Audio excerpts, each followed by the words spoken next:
Hi, hello, and welcome everybody to today's video. This day marks the start of the series we'll be calling Eriss's Webcomic Crash Course. If this is your first time here, hi, I'm Eriss. I mostly make illustrations, but I'm also known for coming out with at least one fully finished webcomic every year since 2020.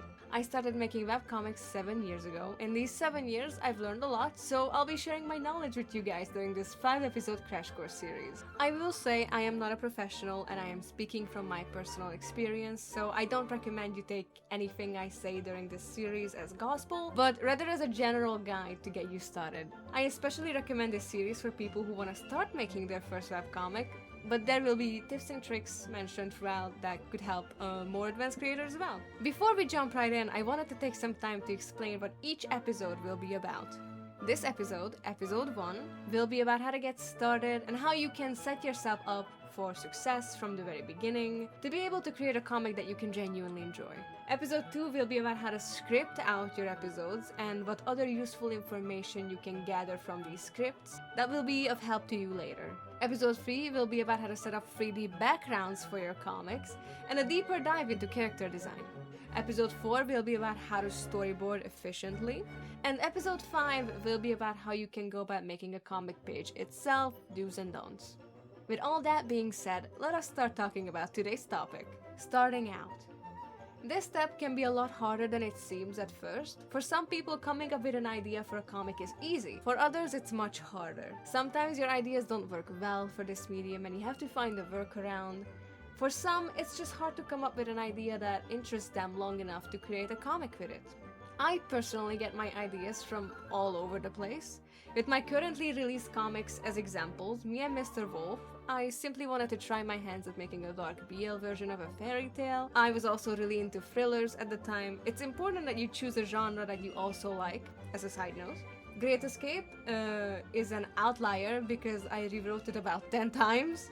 In that case, I wanted to make a story for my characters, rather than a character for my story, if you catch my drift. Rigor Mortis was originally inspired by something I heard once in history class, but it ended up being very inspired by my own life at a certain time. Flying School Reboot is obviously a reboot of the original. The next in line this year, September, is Ace of Thieves. I wasn't particularly inspired by anything, but it resembles some stuff I personally read. It's important to write something that you can say you yourself would read. I also wanted to say it's totally okay to look at what you like reading and take out the little things that you think could work for your comic as well. Obviously, don't take entire comics as idea, but like you can take the little things. It's totally normal to take inspiration from other people. That is how art is, after all. It's also great because it immediately makes it something that you would like to read. And what better way to do that than to reference stuff that you already do read? Some of my future ideas that are not public yet have been inspired by ship dynamics. One of them is inspired by a dream I had. One of them was inspired by a genre I read a lot these days. One was inspired by a song title. And one was full-on inspired by a single image I saw in a Vocaloid music video. It can be very vague or very specific. The point is that it's a story you want to write and share with the world. But because you're here, I'll assume you probably already have at least one idea you want to make into a comic. I personally let all my ideas simmer in my head for about 2 years, sometimes more. So I passively come up with stuff for them in the meantime. There's no rush, they will be made. Of course, I still sketch out characters and scenes I think of in the meantime when I just come up with them, and write down my ideas. Nothing stopping you from doing so. Just know a lot might change when it comes time for the final versions of everything. If you have many ideas and you're still just starting out, I recommend you start with the one that you think you can write the best, not the one you like the most. You can get to the one you like the most when you're more comfortable with the medium. It's important for you to feel like you're doing a good job, rather than trying to make your favorite idea the best it can be. When you still lack experience, it can be extremely stressful and could leave you with a bad impression. This is not to say some people can't make it amazingly on their first try. It's just not usually the case. Even for more experienced creators, obsessively trying to make an idea work that you first thought could work but doesn't come out right can also lead to a lot of stress. Believe me, I've been there just recently. If you want to set yourself up for success, and this is your first ever comic, I recommend you don't plan a 100-chapter long story from the start. I know it can be very enticing. You want to create a masterpiece from the start. But that rarely ever happens. Me, for example, my first ever comic can still be found on Webtoons, Flying School. It is genuinely quite bad, but I'm releasing the first season of the reboot series this March. So what I'm trying to say with this is that you can always have a chance for redemption. Not only can you redeem yourself, you can also make it a lot longer if you want to. It's good to start out with a comic that isn't that long, so you get a feel for how you might go about it. I actually recommend trying to write a one-shot, a story all started and finished in one long episode. I also have a one-shot. It's called I Fell in Love with My Favorite BL Manga Artist. It's just a wholesome, lighthearted one-shot, but I really enjoyed making it. This can also help you finding your writing style. Do you write in bursts of creativity, or do you just sit yourself down to write something? A one-shot can also help you figure out how to write something from start to finish in a comfortable way. I know it can be very hard letting go of a story because you love all the characters in it, you love everything about it, but everything has to end one day. And if you have a lackluster ending to a story that is dear to you, it will only end up making you sad in the end. Writing a story is a lot like being lost in a weird forest. It can go either of two ways. Straight, simple way out, or longer, more complicated way. Believe me, I had both ways out before. With all that brainstorming for ideas done, you should probably write them down somewhere. Brainstorming, by the way, for anyone who doesn't know, is when you figure out all the ideas you have for your comic, or anything actually, and you look for inspiration, you look for other ideas that could relate to it, and you just put them all down in one paper. For writing these ideas down, a lot of people use their phone's Notes app, which is great, but it's only on your phone, and that has a certain risk factor. I actually recommend Google Keeps and Docs. Keep more so, just because it's literally a cloud notes app.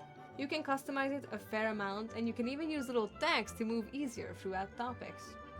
This is what I use. I like it because I can edit it from my phone and my computer. Docs also has this function, but it feels a bit too formal for me sometimes.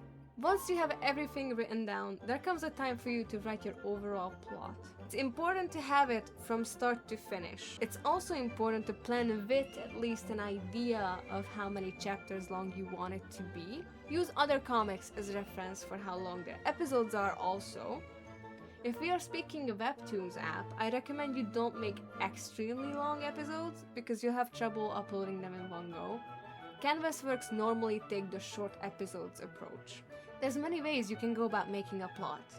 You can have linear storytelling, meaning the story goes in a chronological order, possibly the most common one. You can have episodic. This is a popular technique with comedy and slice of life series, also commonly found in cartoons. You can have flashback type storytelling. I think Rigor Mortis, the comic of mine, is a great example for this. Main character, Marius, starts off being apprehended by the police, and the story of how he killed his lover is told from his perspective in a flashback format, occasionally broken up by conversations with the interrogator. And there's many more types of plots, but these are the three I personally have experience working with. I do recommend you look these up if you'd like to go a different route, however. I will say a great technique for webtoon comics in particular is having all exposition and character dynamics set up in episode 1, 2, and 3, because those are the 3 episodes you should start immediately uploading your comic with. It is a common thing people do. It is because Webtoon asks the readers whether they want to subscribe to the story or not between episode 2 and 3. When I have the overall plot for my comics, I like sleeping on it a few nights normally, so I can come back with a fresh eye later and edit it around if needed. Having an overall plot, by the way, is important so you can know what you're up against and you don't bail halfway through. It's also important to mention character designs here, as that can also become a complication if you're not careful. Good character design is one thing, but good comic character design is another. Same rules apply, but in addition, you also need to make them replicable, easy to understand, and most of all, easy to draw, because you're gonna be drawing them a lot. In comics, it can also be really fun to mess around with shape and color language in an unusual way. But I cannot get into character design too deeply this video. I'll talk about it more in episode 3.